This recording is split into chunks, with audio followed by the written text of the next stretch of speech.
Pink ball test అంటేనే Australia అంటేనే pink ball టెస్ట్గా మార్చేసుకుంది. ఎందుకంటే ఇప్పటి వరకు పింక్ బాల్ టెస్ట్ 13 మ్యాచ్లు ఆడితే 12 మ్యాచ్లు ఘన విజయం సాధించిన చరిత్ర ఆస్ట్రేలియాకు ఉంది. అంతేకాకుండా మన ఇండియా ఎన్ని పింక్ బాల్ టెస్టులు ఆడింది, ఎన్ని మ్యాచ్లు ఓడిపోయింది, ఎన్ని గెలిచేదని కూడా తెలుసుకుందాం. అంతేకాకుండా మన తెలుగు తేజం నితీష్ కుమార్ రెడ్డి సాధించిన రికార్డులు, ముఖ్యంగా సెహ్వాగ్ కొట్టినటువంటి రికార్డును బద్దలు కొట్టాడు ఈ తెలుగు తేజం. అంటే అదేంటంటే ఇప్పటి వరకు ఆస్ట్రేలియాలో ఒక సిరీస్లో ఎక్కువ సిక్స్లు కొట్టిన రికార్డు సెహ్వాగ్కు ఉండేది. అతను 6 సిక్స్లు కొట్టాడు. ఆ రికార్డును మన తెలుగు తేజం 2 టెస్టులకే బద్దలు కొట్టేశాడు. ఇప్పటి వరకు 7 సిక్స్లు బాదినటువంటి మన తెలుగు తేజం సెహ్వాగ్ రికార్డును బద్దలు కొట్టేశాడు. అంతేకాకుండా ఇప్పటి వరకు తను ఆడినటువంటి 4 ఇన్నింగ్స్లో 3 ఇన్నింగ్స్లు హైయెస్ట్ స్కోరు ఇండియా తరఫున ఇతనిదే ఉన్నవి. కాబట్టి సునీల్ గవాస్కర్ గతంలో సాధించిన రికార్డును సమం చేశాడు.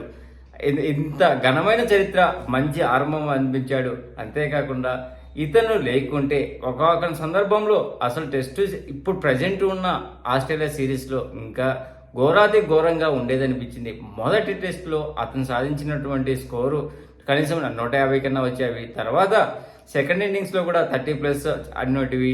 ఈ మ్యాచ్లో ఎగ్జాక్ట్లీ 42 రెండు ఇన్నింగ్స్లో చాలా కీలకంగా ఆడినవి మాత్రము నిజంగా మంచి ఆల్రౌండర్ ఇండియాకు దొరికినాడు అనిపించింది. ఇంకా ఈరోజు మూడో రోజు విశేషాల గురించి మాట్లాడుకుంటే రిషబ్ పంత్ అలాగే నితీష్ రెడ్డి బాగా ఆకట్టుకుంటారనుకుంటే రిషబ్ పంత్ 28 పరుగుల వద్దనే చాప చుట్టేస్తే తర్వాత కొద్దిసేపు నితీష్ ఆడాడు. నితీష్ ఆడకపోతే కనీసం ఇన్నింగ్స్ తేడాతో ఘోరమైన ఓటమి చూసేది. ఇతను ఆడడం వల్ల కనీసం ఆ 18 పరుగులైనా లీడ్ వచ్చేసేవి. లేకపోతే మరి చాలా చెప్పుకోదగ్గ పరిస్థితి ఉండేది కాదు. ఇంకా ఈ విజయాన్ని ఆడుతూ పాడుతూ ఛేదించేసి 10 వికెట్ల తేడాతో ఘన విజయం సాధించింది. ఇంకా ఇప్పటి వరకు ఇండియా ఆడినటువంటి పింక్ బాల్ టెస్టుల్లో ఆస్ట్రేలియాతో 2 ఆడితే 2 ఓడిపోయింది.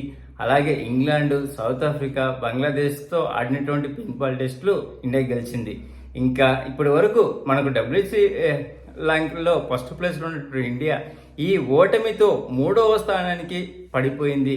ఫస్ట్ ప్లేస్కు ఆస్ట్రేలియా వచ్చింది. ఆస్ట్రేలియా WTCలో ఇప్పటి వరకు 60.71%తో మొదటి ప్లేస్కి వస్తే సెకండ్ ప్లేస్లో సౌత్ ఆఫ్రికా 59.26తో ఉన్నది. అలాగే థర్డ్ ప్లేస్లో 57.29తో థర్డ్ ప్లేస్కు పడిపోయింది ఇండియా. ఇక్కడ ముఖ్యంగా సౌత్ ఆఫ్రికాకు శ్రీలంకతో టెస్ట్ సిరీస్ ఉంది కాబట్టి ఈ సిరీస్లో సౌత్ ఆఫ్రికా గెలిస్తే ఫస్ట్ ప్లేస్కు దూసుకుపోతుంది. ఇంకా మనకు మిగిలినటువంటి 3 టెస్టులు సావో బతుకు అన్నట్టు ఖచ్చితంగా గెలిస్తేనే WTC ఫైనల్కి వెళ్తుంది. లేకపోతే ఇంకా మనము WTCని మర్చిపోవాల్సిందే ఈ సంవత్సరం గాను. ఇంకా ముఖ్యంగా రోహిత్ శర్మ బ్యాటింగ్లో విఫలమవుతున్నాడు. అలాగే కెప్టెన్గా విఫలమవుతున్నాడు. కెప్టెన్గా ఎందుకు విఫలమయ్యారో చెప్తాం.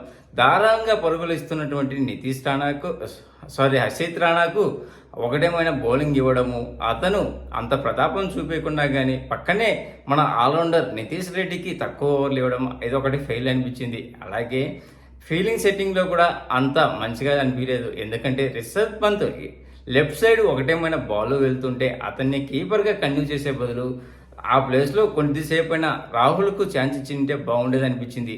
నెక్స్ట్ మ్యాచ్కైనా కానీ ఇప్పుడు రిషబ్ పంత్ను కీపింగ్ బాధ్యతల నుంచి పక్కన పెట్టేసి ఏదైనా ధ్రువ్ జుర్లు కానీ కేఎల్ రాహుల్ కానీ పెట్టడం బెటర్ అనిపించింది. తర్వాత మనకు బౌలింగ్లో కూడా కొద్దిగా ఒక జస్ప్రీత్ బుమ్రా మాత్రం ఆకట్టుకుంటే మిగతా వాళ్ళు అంత చెప్పుకోదగ్గ పర్ఫార్మెన్స్ ఇవ్వలేదు.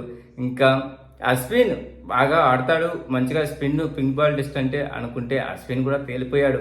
అశ్విన్ కంటే ప్రజెంట్ మంచి ఫామ్లో ఉన్నటువంటి వాషింగ్టన్ సుందర్ను థర్డ్ మ్యాచ్కైనా తీసుకొని వస్తే బాగుంటుంది అనిపిస్తుంది. హర్షిత్ రాణాను పక్కన పెట్టేసి ఆ ప్లేస్లో సమీన్ తీసుకొని రావడం బెటర్ అనిపిస్తుంది. మరి మీకు ఎలా అనిపిస్తుందో కామెంట్ చేయండి ఫ్రెండ్స్. ప్లీజ్ ఫ్రెండ్స్ లైక్ చెప్తే లైక్ చేయండి, కొత్తగా వచ్చిన వాళ్ళు సబ్స్క్రైబ్ చేయండి. Thank you. Signing off your Mahindra.